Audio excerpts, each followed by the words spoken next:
Fire brand Kodali Nani త్వరలోనే రాజకీయాలకు good bye చెప్పబోతున్నారా?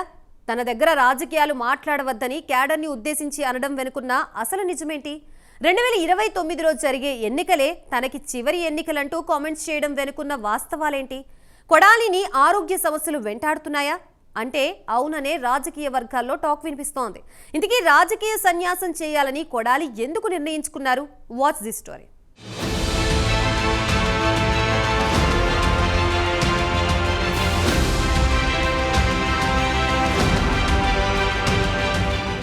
YCP కీలక నేత ఫైర్ బ్రాండ్ మాజీ మంత్రి కొడాలి నాని త్వరలోనే రాజకీయాల నుంచి తప్పుకోబోతున్నారన్న వార్త ఏపీ రాజకీయాల్లో హాట్ టాపిక్ గా మారింది. కొడాలి రాజకీయంగా సన్యాసం తీసుకునే దిశగా అడుగులు వేస్తున్నట్లు తెలిసింది. దీనిపై త్వరలోనే ఆయన ప్రకటన కూడా చేయనున్నట్లు గుడివాడలో జోరుగా చర్చ జరుగుతోంది.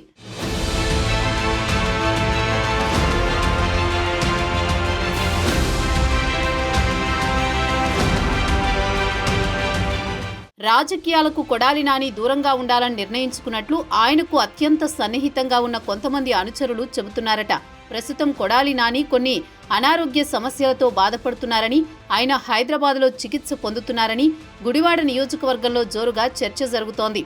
అనారోగ్య సమస్యలతో బాధపడుతున్న కొడాలి కొద్ది రోజుల్లోనే గుడివాడ నియోజకవర్గంలో యాక్టివ్ అవుతారని అందరూ భావించారు. కానీ ప్రస్తుతం ఉన్న పరిస్థితులు రాజకీయంగా ఎదురయ్యే సవాళ్లను పరిగణలోకి తీసుకున్నారని, ఈ క్రమంలోనే కొడాలి నాని సంచలన నిర్ణయం తీసుకున్నారని ఆయన వర్గం చెబుతున్న మాట. వాస్తవానికి ఏడాదిలో జరిగిన ఎన్నికలే తనకు చివరి ఎన్నికలని, వచ్చే ఎన్నికల నాటికి తాను పోటీ చేసేది కూడా లేదని నాని చెప్పుకొచ్చారట. అయితే దీనిని రాజకీయంగా ఆయన సెంటిమెంట్ కోసం వాడుకున్నారని అంతా అనుకున్నా తాజా ఎన్నికల్లో ఆయన 53,000 భారీ ఓట్ల తేడాతో ఓడిపోయారు.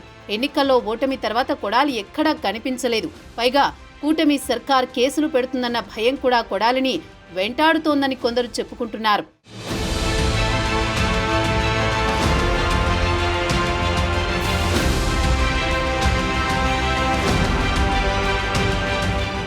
ఒకవైపు అనారోగ్య సమస్యలు, మరోవైపు ఇతర సమస్యలు ఇవన్నీ చుట్టుముట్టిన నేపథ్యంలో నాని ఇక రాజకీయాల్లో కొనసాగే ఆలోచనలో లేరని అంటున్నారు. రాజకీయాల నుంచి తప్పుకొని వ్యాపారాలకే పరిమితమవుతారని తెలుస్తోంది. వచ్చే ఎన్నికల నాటికి ఆయన దాదాపు రాజకీయాల్లో ఉండే పరిస్థితి కూడా లేదని అనుచరుల నుంచి వినిపిస్తున్న టాక్. కొడాలి రాజకీయాల నుంచి తప్పుకుంటే గుడివాడ స్థానాన్ని ఎవరు భర్తీ చేస్తారనేది ఆసక్తికరంగా మారింది. 2029లో కొడాలి పోటీ చేస్తారా లేక నిజంగానే రాజకీయాల నుంచి తప్పుకుంటారా అన్నది రాబోయే రోజుల్లో తేలిపోనుంది. కొడాలి నిజంగానే రాజకీయాల నుంచి తప్పుకుంటే గుడివాడ స్థానాన్ని ఆయన తమ్ముడి కొడుకు భర్తీ చేస్తారనే చర్చ నడుస్తోంది. గుడివాడ నుంచి పోటీ చేసేందుకు కొడాలి తమ్ముడి కొడుకు రంగంలోకి దిగే ప్రయత్నాల్లో ఉన్నారన్న టాక్ కూడా రాజకీయ వర్గాల్లో వినిపిస్తోంది. కొడాలి ఒకవేళ రాజకీయాల నుంచి నిజంగానే తప్పుకుంటే గుడివాడలోనే కాదు రాష్ట్ర వ్యాప్తంగా కూడా సంచలనమే అవుతుందన్న టాక్ వినిపిస్తోంది.